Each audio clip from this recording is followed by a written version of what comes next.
Trois feuilles. Et c'est dû au fait qu'il y avait un triple règne. Pendant 50 ans, la ville a été régnée par la ville de Nuremberg, de Ansbach et de Bamberg. Une autre raison pourrait être que Fürth avait trois communautés religieuses. Und zwar katholisch, Catholique, evangelisch protestants und jüdisch. et juifs. Und das kann man sich gut vorstellen, weil diese drei Religionen haben sich überaus gut verstanden, sehr harmonisch miteinander gelebt. Là, on peut vraiment imaginer que c'est peut-être la raison pour le logo dans le drapeau, parce que ces trois communautés s'entendaient très bien. Gesagt, in Fürth herrscht eine luftige, ungezwungene Atmosphäre. Fürth lädt zum Müßiggang ein. Il y a un écrivain de Nuremberg, par ailleurs, qui a dit qu'à Fürth, il y a vraiment une atmosphère décontractée.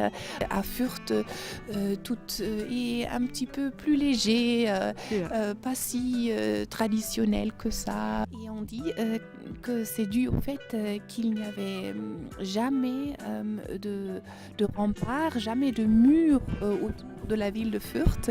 Sans cela, l'esprit est plus libre.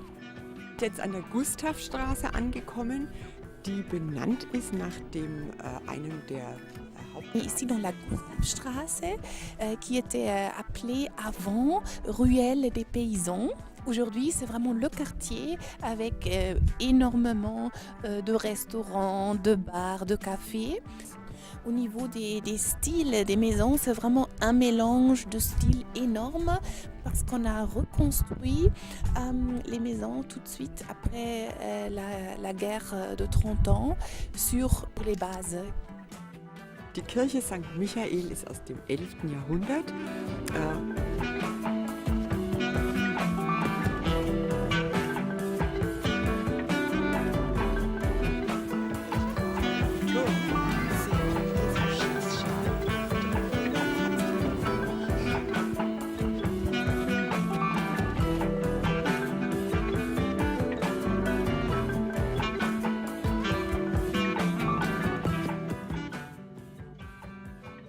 Also dieser Hof ist der Stadlershof. Er ist benannt nach dem letzten historischen Besitzer, dem Metzgermeister Stadler. 1974 hat er den Hof erworben. Et cette cour date de 1874 et s'appelle Stadlerhof. Le nom, c'est dû au boucher Stadler auquel appartenait donc cette cour. L'importance de cette cour est due à un autre fait.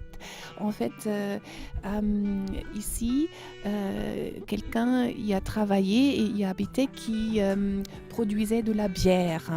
Et c'était une bière particulière, la bière de blé.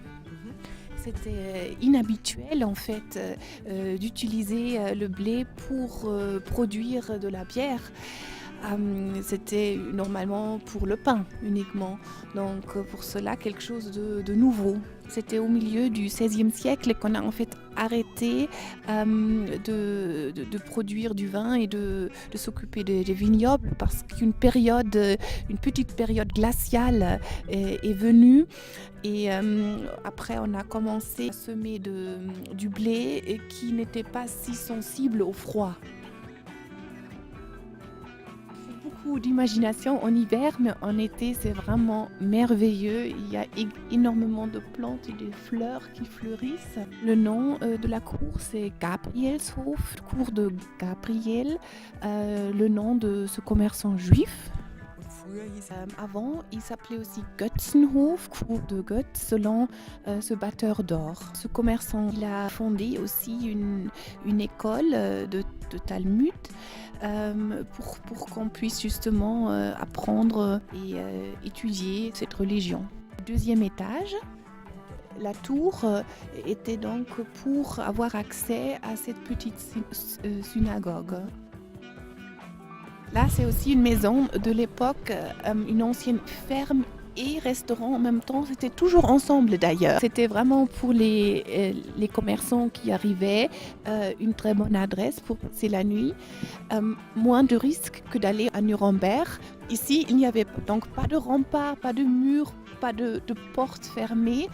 Et d'où vient peut-être en fait une expression allemande qui s'appelle Torschlusspanik, qui veut dire donc ici, pas de panique de ne plus pouvoir entrer.